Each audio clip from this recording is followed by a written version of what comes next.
2,000 ang populasyon ng mga elementary students ng Luacan Proper Elementary School, kaya malaking problema ang kakulangan sa classroom.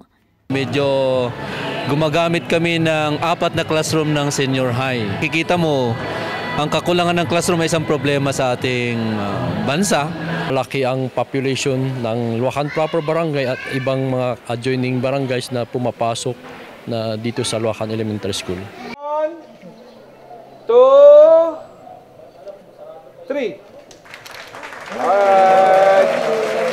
Kaya't biyaya kung ituring nila ang 2 bagong classrooms na handog ng Federation of Filipino-Chinese Chambers of Commerce and Industries Incorporated. Aabot sa 70 mag-aaral ang kasya dito. We have the students with us. Education is about students for your future. And since quality education, it touched my heart. Importante yung education kasi we have to educate the mind of the people di ba? Ngayon pagka-educated sila, pagka lumaki sila, they are the future of the nation. Katuwang nila sa proyekto ang opisina ni Congressman Mark Go. Of our educational sector.